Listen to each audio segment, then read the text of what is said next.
So on to our next jury award, and this time the Premier Recording Award for a disc of previously unrecorded repertoire which most impressed the jury, both for the quality of its performance and for the quality of the repertoire being recorded for the very first time.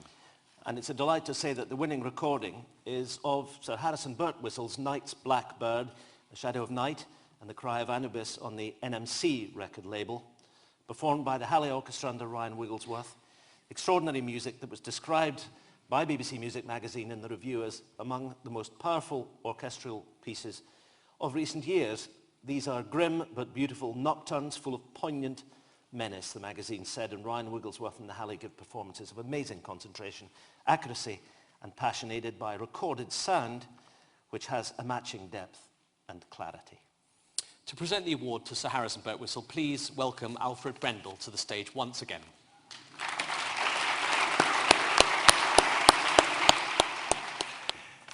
Since I was fortunate enough to be present at the first night of Harry's Mask of Orpheus, I have on many occasions been reminded that he is one of the few truly important composers of our time, a grand master of opera, vocal and instrumental music, a composer who, instead of continuing a tradition, invented music anew for himself and for us.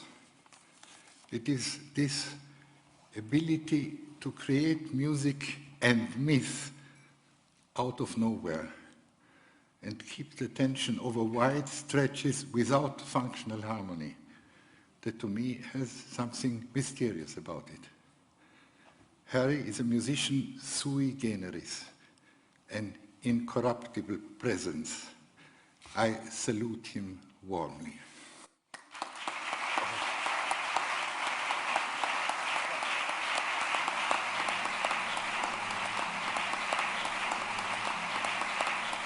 You know, they say in life it's difficult to find friends late in life. And Alfred I've known now for, well, 10, 15 years, and I consider him a friend and a wonderful. Thank you, Alfred. I feel a bit of déjà vu here because this was awarded from the gramophone I got for the same thing.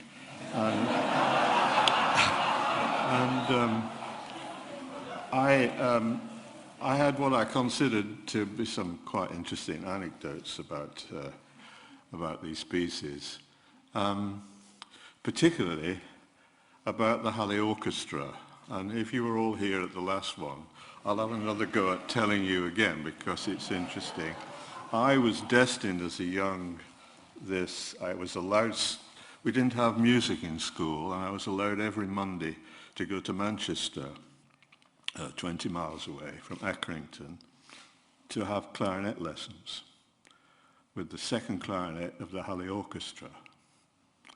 And my father was a farmer, and this, of course, was time of rationing. And I used to go with eggs on the bus, and at one time a large ham. And guess who for? Bob Raleigh. And as time went on,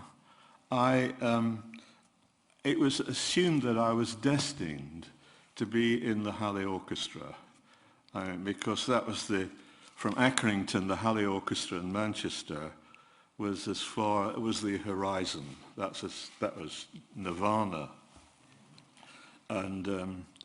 But my mind was somewhere else, and to do with a sort of creativity.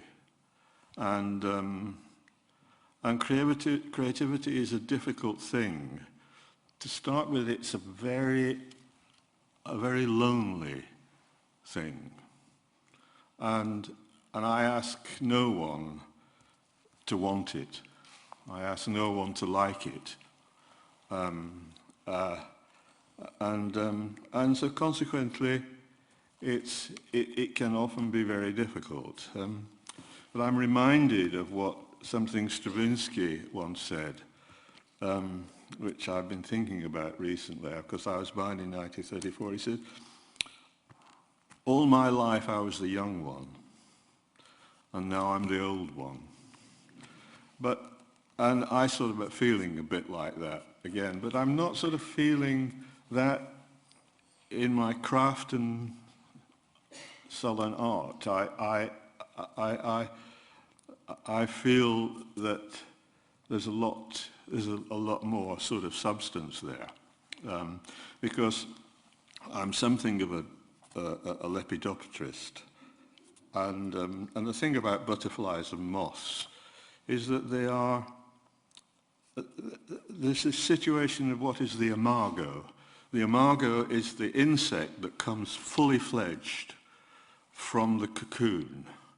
There's no such thing as a baby moth or a baby butterfly. It comes fully formed. And that's not been my life. I've been inundated with people, young people, wonderful composers who simply come into the world knowing everything. And also fantastic musicians who never practiced.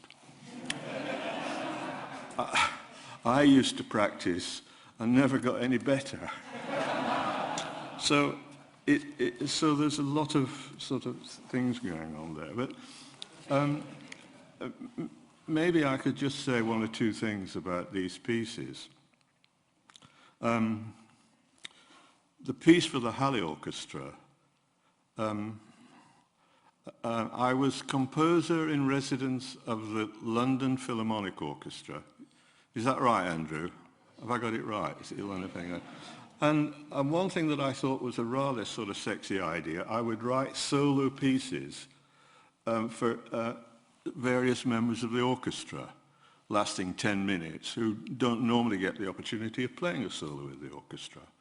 And I was going to write a cor anglais piece, a viola piece, a trombone piece. And I wrote the tuba piece, which is wonderfully played and conducted by and played by the Halle. Terrific. But anyway, I wrote the piece very soon after they sacked me. And this is the only piece but it's quite an interesting idea.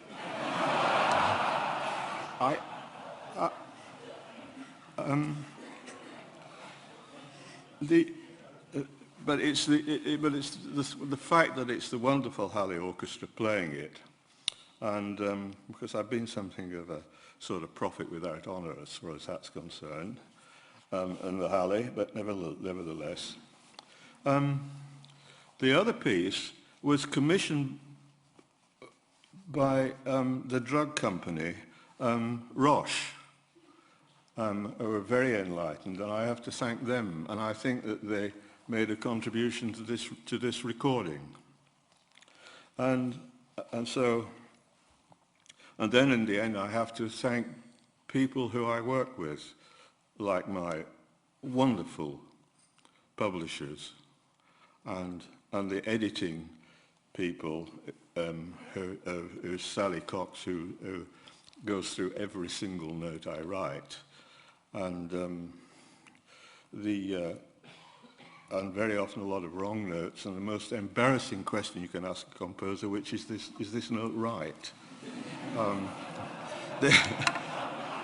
The Duke of Edinburgh said to me, I have problems with your wrong notes. And I said, well, in fact, they're all wrong. It's the right ones you have to worry about. And then there's my agent, Andrew. He's the